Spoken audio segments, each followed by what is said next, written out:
২০২৫ সালে সার্ভে নিয়ে কিছু অবাক করার তথ্য বাংলাদেশের ভুয়া এজেন্সিগুলো আপনাদেরকে চড়াচ্ছে। আপনাদের পিপিজেড লাগবে না, আপনাদেরকে গ্রুপ অ্যাপ্রুভাল দিবে, গ্রুপ ভিসা করে দিবে, বিভিন্ন ধরনের রিমার্কস। ২০২৫ সালে সার্বিয়াতে আপনাদের নতুন কিছু নিয়ম চেঞ্জেস আসছে। আপনাদের ডকুমেন্টেশনের যে বিষয়গুলো থাকে সেখানে কিছু আমূল পরিবর্তন আনা হয়েছে। সেই জিনিসগুলো কি কি এবং কি কি ডকুমেন্টসগুলো লাগবে এবং কোন কোন প্রপার ডকুমেন্টস আপনি সাবমিশন করলে আপনি ভিসা পাবেন সেইগুলো জানানোর চেষ্টা করব। অনেকেই আবার দেখা যাচ্ছে আপনারা দীর্ঘদিন থেকে আপনারা অনলাইন অ্যাপ্রুভালের জন্য বসে আছেন, কেউ বা ২ মাস, কেউ ৩ মাস, কেউ বা ৪ মাস। বিভিন্ন ধরনের স্টেপে গিয়ে আপনারা আটকে রয়েছেন, আপনারা বুঝতে পারতেছেন না আপনাদের অনলাইন অ্যাপ্রুভালটা আসবে কিনা বা ভিসা হবে কিনা, বিভিন্ন ধরনের প্রশ্ন করতেছেন আমাকে। হ্যালো গাইস, আসসালামু আলাইকুম। কি অবস্থা সবার? সবাই কেমন আছেন? আশা করি ভালো আছেন। আলহামদুলিল্লাহ আমি ভালো আছি। বরাবর মতো সার্বিয়ার অত্যন্ত একটা গুরুত্বপূর্ণ ভিডিও নিয়ে আপনাদের সঙ্গে হাজির হয়েছি। তার কারণ এই ভিডিওতে আমি ক্লিয়ার করার চেষ্টা করব ২০২৫ সালে বাংলাদেশে যে রিউমার্স গুলো চলতেছে, আপনাদের অনলাইন অ্যাপ্রুভালের জন্য কোনো পিপিজেড নাম্বার লাগবে না, গ্রুপ ভিসা হবে, গ্রুপ অ্যাপ্রুভাল হবে, বিভিন্ন ধরনের কথা। এবং সেই সাথে বিভিন্ন ভাইরা আমার রয়েছেন যারা অনলাইনের একটা স্টেপ থেকে অন্য একটা স্টেপে যেতে পারছেন না, কেউ বা ১ মাস, কেউ বা ২ মাস অনলাইন অ্যাপ্রুভালে আশায় বসে আছেন। এবং সেই সাথে কিছু কিছু ডকুমেন্টেশনের পরিবর্তন আসছে, যে জিনিসগুলো আপনার জানা খুবই আবশ্যক। সো আজকের ভিডিওটি অনেক অনেক গুরুত্বপূর্ণ হতে যাচ্ছে। যে সকল ভাইরা আপনারা সার্বিয়া আসতে চাচ্ছেন তাদের জন্য আশা করি নাটেন ভিডিওটি সম্পূর্ণ দেখবেন। তার আগে ছোট্ট একটা রিকোয়েস্ট, আপনি যদি আমার চ্যানেল নতুন হয়ে থাকেন তাহলে অবশ্যই চ্যানেলটি সাবস্ক্রাইব করে দিবেন এবং পাশে বেল আইকনটি চেপে দিবেন। আর যদি সাবস্ক্রাইব করে থাকেন, thanks a lot. So let's get start the video. তো চলুন ফার্স্ট অফ অল কথা বলা যাক যে ডকুমেন্টেশনের যে পরিবর্তনগুলো আছে সে বিষয়গুলোতে। এখন আপনি যদি ২০২৫ সালে সার্বিয়া আসতে চান, আপনারা সবাই জানেন যে সার্বিয়ার যে সার্বিক পরিস্থিতিটা সেটা কেমন, সেটা আমি আমার বিগত অনেক ভিডিওতে ক্লিয়ার করে দিয়েছি। বাট এখন আপনাদের ডকুমেন্টেশনে কিছু পরিবর্তন আসছে, যে কোন কোন প্রপার ডকুমেন্টস গুলো আপনি সাবমিট করলে আপনার ভিসা হবে। ফার্স্ট অফ অল আপনার লাগবে আপনার একটা পাসপোর্ট, যেটার ভ্যালিডিটি ১ বছরের থাকতে হবে। এবং ২ নম্বর আপনার একটা এডুকেশনাল সার্টিফিকেট। অ্যান্ড ৩ নম্বরে আপনার ছবি। এই ৩টা ডকুমেন্টস শুধু আপনার দিক থেকে। এবং ৪ নম্বর যেটা, সেটা এক্সট্রা, সেটা যদি আপনি কোনো অভিজ্ঞ হয়ে থাকেন, আপনি যদি স্কিল ওয়ার্কার হয়ে থাকেন, তো তাহলে সেটার একটা প্রমাণ। এছাড়া এই ৩টা ডকুমেন্টস আপনি যদি সাবমিট করতে পারেন, তো তাহলে আপনার দিক থেকে আর কোনো কাজ নেই। আপনার পুলিশ ক্লিয়ারেন্স এবং অন্যান্য ক্ষেত্রে দেখা যাচ্ছে আপনাদেরকে মেডিকেল করা, এক্সেট্রা এগুলো কোনো কিছুরই দরকার নেই। তার কারণ আপনার দিক থেকে ৩টা। এবং কোম্পানির দিক থেকে যে ফার্স্ট অফ অল যে জিনিসটা, সেটা হচ্ছে আপনার পিপিজেড যে আইডিটা, ভেরিফিকেশন নাম্বারটা, সেটা 100% লাগবে। অনেকেই বলতেছেন এই জিনিসটা লাগবে না। যে সকল ভাইয়েরা আপনারা বলতেছেন আপনাদের লাগবে না, সেগুলো আপনাদের ভিজিট ভিসা বা অন্য যে ক্যাটাগরি ভিসাগুলো রয়েছে সেটার জন্য। বাট আপনি যদি ওয়ার্ক ভিসা আসতে চান, আপনার 100% আপনার পিপিজেড ভেরিফিকেশন লাগবে। এবং সেই সাথে আপনার কোম্পানি থেকে যে আপনি একটা জব কন্ট্রাক্ট পেয়েছেন, সেই কন্ট্রাক্ট লেটারটা, আপনার অ্যাকোমোডেশন, আপনার থাকা খাওয়ার যে ব্যবস্থাটা করে দিবে কোম্পানি সেটা, এবং আপনাকে যে ইনভিটেশন লেটারটা কোম্পানি দিছে সেটা, এই ৩টা জিনিস কোম্পানির দিক থেকে দিবে। এই ৩টা কোম্পানির এবং আপনার যে ৩টা ডকুমেন্টস, এই সবগুলা নিয়ে আপনার যখন সার্বিয়ার যে অনলাইন পোর্টাল আছে সেখানে আপনার কোম্পানি আপনার জন্য একটা পারমিটের আবেদন করবে। এবং সেটার থ্রুতেই মোটামুটি আপনার যে ভিসার যে সকল কার্যক্রম সেখান থেকেই শেষ হয়ে আসবে। শুধু অনলাইন পোর্টালে আপনি আপনার যে ডকুমেন্টেশনগুলো রয়েছে এগুলা সাবমিশন করে আপনি অনলাইন অ্যাপ্রুভালের জন্য বসে থাকবেন। সেটা একটা নির্দিষ্ট সময় পরে। এখন দেখা যাচ্ছে বাংলাদেশে যে জিনিসটা হচ্ছে, আপনার সার্বিয়ার যে সার্বিক পরিস্থিতি, সার্বিয়ার এই সার্বিক পরিস্থিতির জন্য সময়টা বেশি লাগতেছে। বাট অ্যাজ ইউজুয়াল ১ মাস বা ২ মাস বা ৩ মাসে হয়ে যায়। বাট ওভারঅল এখন বাংলাদেশ থেকে যারা আসতেছে, অনেকে সার্বিয়া আসতেছেন, তাদের ইন টোটাল সময়টাকে যদি আমি কাউন্ট করে বলি, সেটা মোটামুটি ৮ থেকে ১০ মাস বা কারো ১ বছর সময় লাগতেছে। বাট এজেন্সিগুলো আপনাকে বলতেছে আপনারা ২ মাসে বা ৩ মাসে বা ৪ মাসে এখানে আসতে পারবেন। আসলে বিষয়টা এরকম না। সো আশা করি ডকুমেন্টেশনের যে বিষয়টা এটা আপনারা ক্লিয়ার। বাট সবচেয়ে গুরুত্বপূর্ণ যে জিনিসটা, আপনার যে এডুকেশনাল সার্টিফিকেট, সেটা আপনি যদি এসএসসি পাস হয়ে থাকেন ভালো, যদি সেটা না হয়ে থাকে তাহলে অষ্টম শ্রেণীর যে পাস রয়েছে আপনি সেটা মানে বৈধভাবে একটা, আপনি ক্লাস 8-এ পাস করছেন এরকম একটা সার্টিফিকেট শো করতে পারেন। বাট একটা জিনিস মাথায় রাখবেন, অবশ্যই সেই সার্টিফিকেটটা সার্বিয়ার যে মানে লয়ার রয়েছে, গভর্নমেন্ট ইস্যুকৃত, ফরেন মিনিস্ট্রি থেকে যারা সত্যায়িত, তাদের দ্বারা আপনার নটারি করে সার্বিয়ান ভাষায় ট্রান্সলেট করে তারপরে জমা দিতে হবে। আশা করি জিনিসটা ক্লিয়ার। সো ডকুমেন্টেশনের ব্যাপারে এই পরিবর্তনগুলো ছিল। তো চলুন এবার কথা বলা যাক বাংলাদেশে যে রিমার্স গুলো ছড়াচ্ছে সেইগুলা। এ বিষয়ে আসার আগে ছোট্ট একটা অনুরোধ, ভিডিওটা যদি ভালো লেগে থাকে এবং ইনফরমেটিভ মনে হয় তাহলে অবশ্যই লাইক করবেন এবং শেয়ার করবেন। অ্যাটলিস্ট আমাকে সাপোর্ট করার জন্য আমার চ্যানেলটাকে সাবস্ক্রাইব করে রাখবেন। বাংলাদেশের রিমার্সের কথা বলে তো আর শেষ নেই, বাট নতুন করে কিছু কিছু জিনিস আবার চারা দিয়ে উঠতেছে, প্রতারণার একটা ফাঁদ। সেটা হচ্ছে আপনাদেরকে অনেকেই বলতেছে আপনাদেরকে গ্রুপ অ্যাপ্রুভাল দেবে, গ্রুপিং অ্যাপ্রুভাল হবে। এবং অনেকেই বলতেছেন যে 2025 সালের নতুন নিয়ম, আপনাদের কোনো পিপিজেড ভেরিফিকেশন নাম্বার লাগবে না। আসলে ভাই এই জিনিসগুলোর কোনোই ভিত্তি নেই। আপনি যদি সার্ভে আসতে চান ওয়ার্ক পারমিট ভিসায়, তো 100% আপনার পিপিজেড যে ভেরিফিকেশন আইডেন্টি নাম্বার সেটা লাগবে।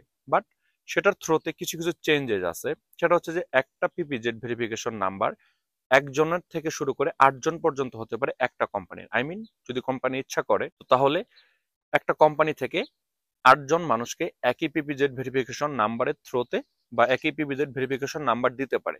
যখনই 8জনের ঊর্ধ্বে চলে যাবে, তো তাহলে সেই সময় আপনার সেই কোম্পানি ফরেন মিনিস্ট্রি থেকে রুল বুকস ওঠাতে হবে এবং সেই রুল বুকস একসঙ্গে জমা দিতে হবে।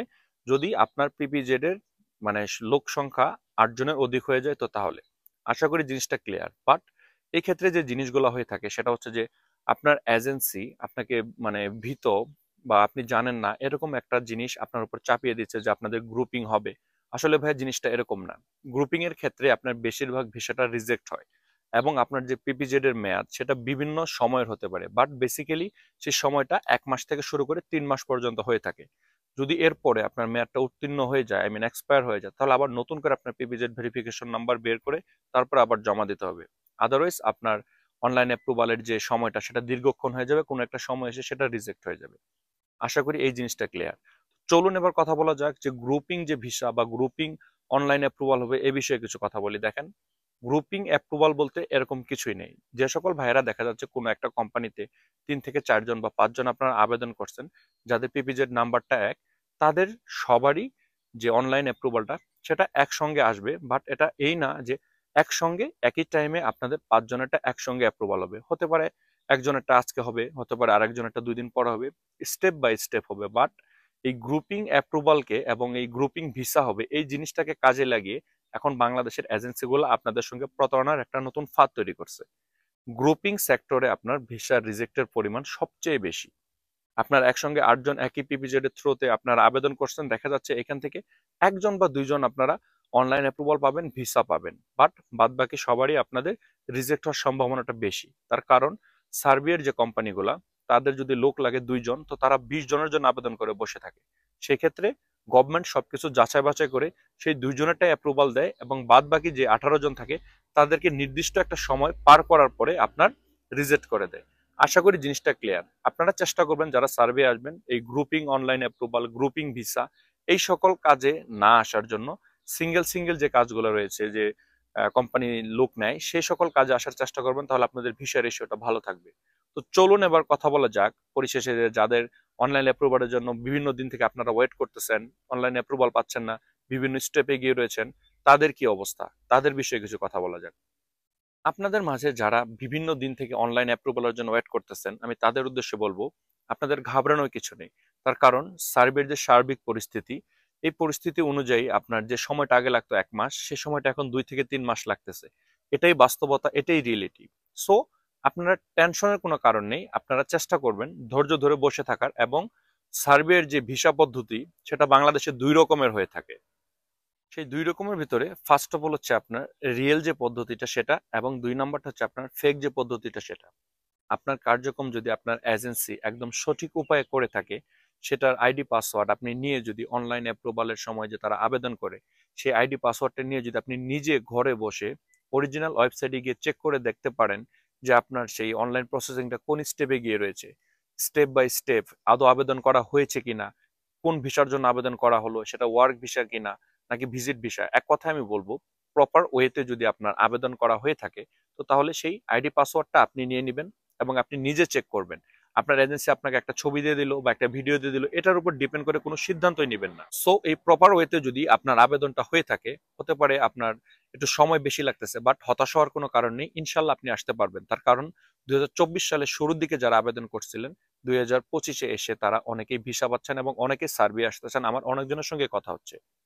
সো যদি আপনার আবেদনটা প্রপার ওয়েতে অনলাইন আবেদনটা করা হয়ে থাকে, তাহলে আপনার টেনশনের কারণে একটু সময় লাগতেছে, বাট আপনারা ইনশাল্লাহ অ্যাপ্রুভাল পাবেন। আপনাদের যদি সবকিছু ঠিকঠাক থাকে, ইনশাল্লাহ অ্যাপ্রুভাল পাবেন। সো চলুন এবার 2 নম্বর যে পদ্ধতিটা সেটা নিয়ে কথা বলি। এই পদ্ধতিটা বাংলাদেশে এখন সবচেয়ে বেশি ব্যবহার করা হচ্ছে, সেটা হচ্ছে ফেক পদ্ধতি। এই ফেক পদ্ধতিতে আপনার এজেন্সি কি করতেছে, আপনাকে একটা মানে অনলাইন আবেদন করা হয়েছে এরকম একটা আপনার ছবি বা একটা 2-3 সেকেন্ড বা 10-12 সেকেন্ড একটা ভিডিও দিয়ে দিচ্ছে, আপনি বিশ্বাস করে নিচ্ছেন, আপনি আইডি পাসওয়ার্ড নিচ্ছেন না। কোনো একটা সময় আপনার এজেন্সি নিজে ইচ্ছা করে আপনাকে একটা ফেক পারমিট দিয়েছে, 2-3 মাস আপনাকে অন্যজনের একটা অনলাইন আবেদন সেটাকে স্ক্রিনশট দিয়ে দিয়ে আপনাকে পাঠিয়েছে, এবং আরো 2-3 মাস সময় অতিবাহিত হওয়ার পরে সেই জিনিসটাকে আপনার অনলাইন অ্যাপ্রুভাল লেখা আনতেছে। আবার কেউ বা অনলাইন অ্যাপ্রুভালের যে রিজেকশন সেটা দেখাচ্ছে। যাদেরকে অনলাইন অ্যাপ্রুভালের যে স্ক্রিনশটটা দিচ্ছে হাতে বানিয়ে, সেই স্ক্রিনশটের উপর বেসিস করে আরো 2-1 মাস সময় অতিবাহিত করে আপনাদেরকে একটা ফেক ভিসা ধরিয়ে দিচ্ছে। সো আমি বলবো যে এই পদ্ধতিটা সবচেয়ে বেশি ব্যবহার হচ্ছে এখন বাংলাদেশে। তার কারণ আমি প্রায় লাস্ট 1 উইকে এতগুলা ফেক ভিসা দেখছি, আমি তাদেরকে জিজ্ঞাসা করছি যে ভাই আপনাদের আবেদন যে করা হয়েছিল অনলাইন এভরিথিং সবকিছু, তো এগুলো আপনারা চেক করেন নাই? তারা আমাকে সবাই অ্যান্সার করছে যে তাদের এজেন্সির উপর বিশ্বাস ছিল এবং তাদের এজেন্সি তাদেরকে এই সকল কোনো আইডি পাসওয়ার্ড দেয় নাই। সো তারা না আবেদন করেই একটা নির্দিষ্ট সময় কালক্ষেপণ করে সময় অতিবাহিত করে ভুজুং ভাজুং বুঝ দিয়ে দিন শেষে একটা ফেক পারমিটের উপর ভিত্তি করে ফেক ভিসা দিয়ে ফেক অনলাইন অ্যাপ্রুভাল দিয়ে তাদেরকে বুঝ দিয়ে তাদের কাছ থেকে টাকা পয়সা হাতিয়ে নিয়ে গেছে। দেখেন, একটা কথা আমি ক্লিয়ার করে দিই, সার্বিয়া এম্বাসির কোনোই কাজ নেই, তারা শুধু জাস্ট আপনার ভিসাটাকে স্টিকার আকার করে আপনার পাসপোর্টে লাগিয়ে দেয়। আপনি যদি অনলাইন অ্যাপ্রুভাল পেয়ে থাকেন, আপনি 100% আপনার ভিসা হবে, এটা নিশ্চিত। সার্বিয়ার ক্ষেত্রে অনলাইন অ্যাপ্রুভালটাই হচ্ছে সবচেয়ে মোক্ষম জিনিস এবং এটাই একমাত্র মূল মন্ত্র। এটা যদি আপনি হাসিল করতে পারেন, ইনশাল্লাহ আপনি সার্বিয়া আসতে পারবেন। সো বারবার বলি, প্রত্যেকটা ভিডিওতে একই কথা বলি, আপনি যার মাধ্যমে আবেদন করছেন তার থেকে আপনার আইডি পাসওয়ার্ডটা নিয়ে নেন, নিয়ে আপনি নিজে চেক করেন আদৌ আপনার অনলাইন অ্যাপ্রুভালের জন্য আবেদন করা হয়েছে কি হয় না, এবং সেটা কোন ওয়েতে হয়েছে, সেটা ওয়ার্ক ভিসার জন্য নাকি ভিজিট ভিসার জন্য না অন্য কোনো ক্যাটাগরি ভিসার জন্য। সো আশা করি জিনিসটা বুঝতে পারছেন। সো যে সকল ভাইদের আপনাদের 2 মাস 3 মাস 4 মাস বিভিন্ন সময় অতিবাহিত করতেছেন অনলাইন অ্যাপ্রুভালের জন্য, তাদেরকে বলবো আইডি পাসওয়ার্ড নিয়ে আপনি নিজে একবার চেক করে দেখেন আপনার আবেদনটা আদৌ করা হয়েছে কিনা। যদি হয়ে থাকে তাহলে একটু ওয়েট করেন, ইনশাল্লাহ ভালো একটা রেজাল্ট আপনারা পাবেন। বাট সর্বোপরি একটা সময় ধরে রাখতে পারেন, ইন টোটাল আপনার মোটামুটি এখন 8 থেকে 10 মাস আপনার সময় লাগবে। সো আপনি আপনার নিজেকে প্রশ্ন করে দেখেন আপনার সময়টা কতটুকু অতিবাহিত হয়েছে, এবং বাদ বাকি 8 থেকে 10 মাস হতে আপনার কতদিন বাকি রয়েছে। ইনশাল্লাহ সবকিছু ঠিক থাকলে এর মাঝখানে আপনারা সার্বিয়ার ভিসাটা পাবেন। সো আজকের ভিডিওটা আর বড় করবো না, ইনশাল্লাহ পরবর্তী ভিডিওতে সার্বিয়া নিয়ে আরো কিছু গুরুত্বপূর্ণ আলোচনা করব। সেই ভিডিওটি দেখার অনুরোধ জানিয়ে সবাই প্রতারণার হাত থেকে বেঁচে থাকার চেষ্টা করবেন, এজেন্সির কাছ থেকে আইডি পাসওয়ার্ড নিয়ে নিজে চেক করার চেষ্টা করবেন। এই প্রত্যাশা রেখে সবাই ভালো থাকবেন, আমার জন্য দোয়া করবেন, আপনাদের জন্য দোয়া রইল। আসসালামু আলাইকুম।